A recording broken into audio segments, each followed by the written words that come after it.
Welcome to the stage, ALEC board member, Oklahoma Senator Julie Daniels.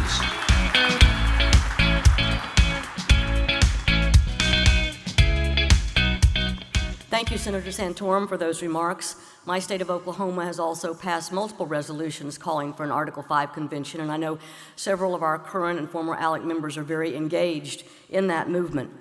Our next speaker built a successful business with operations across the United States before bringing his vision for innovation, government reform, and economic growth back to his home state of Oklahoma.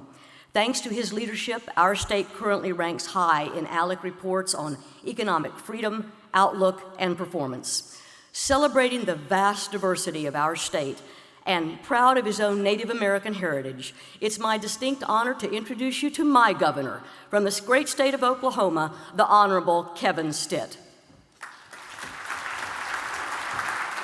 Thank you so much, Senator Daniels, for that warm introduction. And thank you for your commitment to regulatory reform in the legislature. I look forward to breaking more red tape with you this next session. Before I get started, I want to thank ALEC for inviting me to speak to you all. I wish I could be there in person. It's a great honor to speak to state legislators from across our country. America's founding fathers were patriots.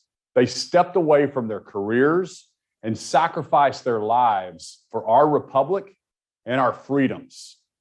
And now, more than ever, we need lawmakers in all 50 states who are patriots and committed to protecting our freedoms. You all are doing an incredibly important job and work, and I want to encourage you to always focus on the next generation, not the next election. As a former businessman and CEO, I know how important limited government and free markets are, not just for a successful economy, but for a successful America. So I want to share with you what we're doing in Oklahoma. As I mentioned, I came from the business sector. Before I was elected governor, I owned and operated a business that I started with $1,000 in a computer. Now my company employs over 1,600 people and does business in over 40 states. I've always believed in common sense leadership. I think that approach has really put Oklahoma on the map. Today, Oklahoma has the third lowest unemployment rate in the entire nation at 2.7%. We have the largest savings account in history at $1.8 billion. We have the seventh lowest tax burden in the nation. And we're ranked number one in lowest cost of doing business, according to the CNBC. We want the world to know Oklahoma is the most business-friendly state in the entire country. Even though our state metrics are really strong, we understand every American is feeling the pain of a struggling economy. Right now, inflation is at its highest point in over 30 years. Everything's more expensive. Groceries, gas, you name it. Businesses are also having a hard time finding skilled workers. And we're navigating a supply chain crisis with Christmas right around the corner. And part of my philosophy as governor has been to get government out of the way, to become smaller and less intrusive. When government gets out of the way, the economy can thrive. And we're doing everything we can in Oklahoma to counterbalance the overregulation coming from Washington. In Oklahoma, we cut taxes for individuals and businesses this year. We cut outdated and burdensome red tape and help small businesses get off the ground. Think about this. The governing code of regulations for our state, the Oklahoma Administrative Code, it's over 16,000 pages long and would take 515 hours or 13 weeks to read. An inspiring business owner, he must climb this mountain of red tape or risk being non-compliant. That's why I started the Break the Tape initiative in Oklahoma. Break the Tape has led us to identify 3,700 sections of red tape that can be and will be cut. We knocked out more than 1,000 of them so far this year. If you want proof that government intervention can cause problems, look no further than at the gas pump. On day one, President Biden, he canceled the Keystone Pipeline. He canceled drilling on federal lands. He cut permits for new drilling. This administration, they choked off supply and then acted surprised when prices went up. And now they're asking our enemies to produce and sell us more oil. You know, every president since 1973, regardless of Republican or Democrat, they had an energy independence policy. They wanted America to be energy independent, and we were. It's only been 11 months, but you can already see how President Biden's focus on growing government regulation is hurting everyday Americans. Let's keep talking about energy for a minute.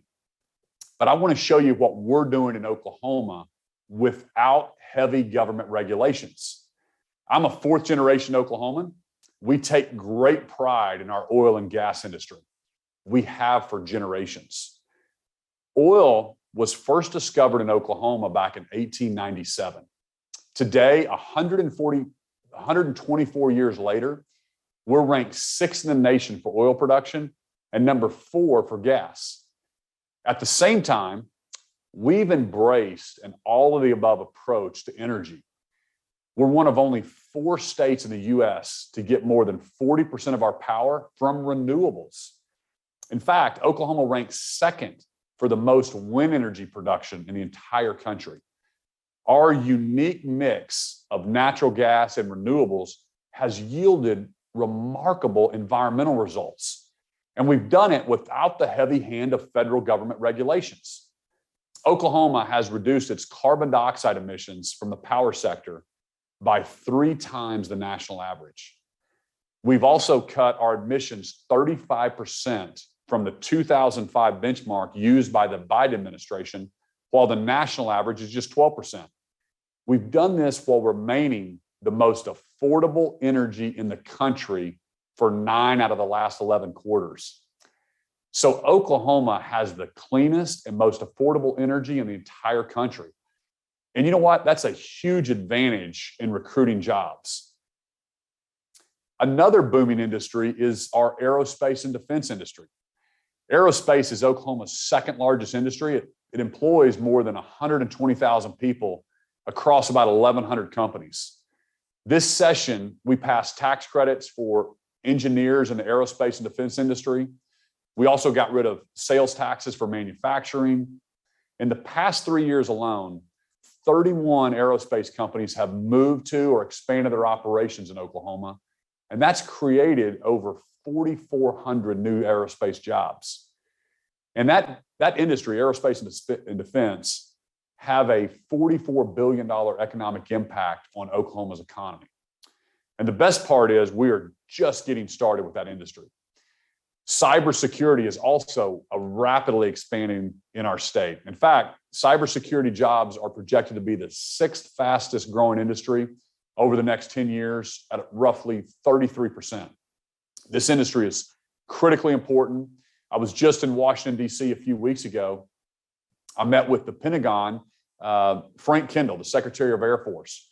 We talked about how proud we are of Tinker Air Force Base, which is the largest maintenance Air Force base in the country, located in Oklahoma City. For those of you who aren't familiar, it is the major repair facility in the entire world. We're so proud of Tinker here in the Sooner State.